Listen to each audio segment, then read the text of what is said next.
अब एक और आंकड़ा आ रहा है और इस बार झारखंड की तस्वीर। एक्सेस माई इंडिया बड़ा नाम था एक वक्त और 93% स्ट्राइक रेट की ताल भी ठोकी जाती थी, लेकिन पिछले 2 बार से लगातार गलत भी साबित हो रहा था। एक्सेस माई इंडिया का जो एग्जिट पोल है वो इंडिया गठबंधन को यह शॉकिंग हो सकता है 53 सीटें देते हुए 81 में से, और एनडीए सिर्फ 25, यानी कि बीजेपी का गठबंधन आधे से भी कम सीटें लेता दिख रहा है और हेमंत सोरेन की बल्ले बल्ले होती दिख रही है। जो अनुमान भी लगाए जा रहे थे कि हेमंत सोरेन तो अपना फिर भी सीटें बरकरार रख पाए, लेकिन कांग्रेस कमजोर कड़ी साबित होगी क्या। 30 सीटों पर कांग्रेस भी वहां पर लड़ रही थी, तो यहां पर ऐसा लग रहा है कि अभय ये तो सिंपैथी वेव, हेमंत सोरेन को जेल में भेजना और ये घुसपैठ, ये कार्ड का ना चलना, इन सबका समावेश होता दिख रहा है। ये शॉकिंग है।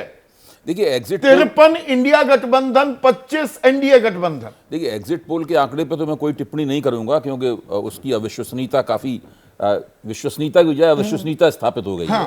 लेकिन जहां तक झारखंड के चुनाव का सवाल है, अगर झारखंड में चुनाव से पहले जो जांच एजेंसियों के जरिए हेमंत सोरेन के ऊपर हमला किया गया, उन्हें गिरफ्तारी दी गई, उससे वहां की राजनीति थोड़ी सी बदली। हेमंत सोरेन को मौका मिला कि उनके खिलाफ जो एंटी इनकम्बेंसी है उस एंटी इनकम्बेंसी को थोड़ा मंद कर पाए। आदिवासियों में थोड़ी हमदर्दी आई और लोकसभा चुनाव में उन्हें उसका फायदा दिखाई पड़ा। आदिवासी सीटें सारी झारखंड मुक्ति मोर्चे ने वहां जीत ली। तो इस बार यह लगता था कि भारतीय जनता पार्टी इस विधानसभा चुनाव को आसानी से जीत सकती थी अगर हेमंत सोरेन के खिलाफ वो सब कार्रवाइयां नहीं हुई होती। नहीं, चंपाई सोरेन को भी ले आए।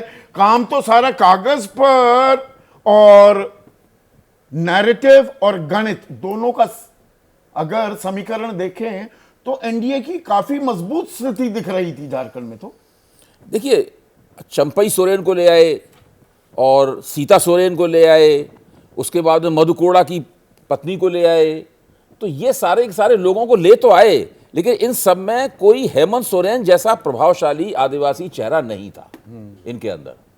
तो ये आप बहुत सारे टुकड़ों को जोड़ के एक बड़ा टुकड़ा नहीं बनाते हैं। बड़ा टुकड़ा एक अलग चेहरा होता है, तो वो उस तरह से नहीं था। तो मुझे लगता है कि महेश, पर ये तो अप्रत्याशित सा एक प्रतिबिंब दिख रहा है। झारखंड का एग्जैक्ट पोल तो है नहीं, है एग्जिट पोल।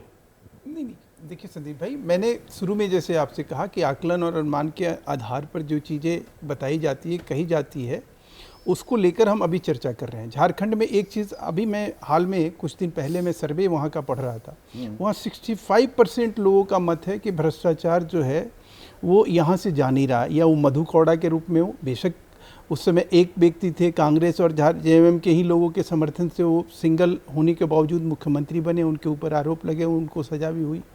अलग ये बात है कि राजनीतिक कारणों से उनके परिवार की, उनकी पत्नी हमारे साथ चुनाव भी लड़ रही है, लेकिन हकीकत ये है कि वहाँ की जनता आज की डेट में अपने विकास की सबसे बड़ी बाधा अगर कोई समझ रही है तो वो है भ्रष्टाचार। घुसपैठिया कार्ड नहीं चला क्या? घुसपैठिया बहुत चला अगर संथाल परगना सही साबित होते हैं। बिल्कुल, मैं ये कह रहा हूँ संथाल परगना, मैं फिर कह रहा हूँ आपसे कि वहाँ जिस प्रकार से आज जो मतदान हुआ, उस मतदान को कहीं आधार बनाएंगे तो ये जो फिगर है ये हमारे पक्ष में होना चाहिए था। लेकिन अगर कोई एग्जिट पोल इस तरह से हम दिखा रहा है और कह रहा है, और अभी अभय जी ने क्या कहा कि भाई इनकी अविश्वसनीयता जग जाहिर है, मैंने लगातार फेल होते आ रहे हैं।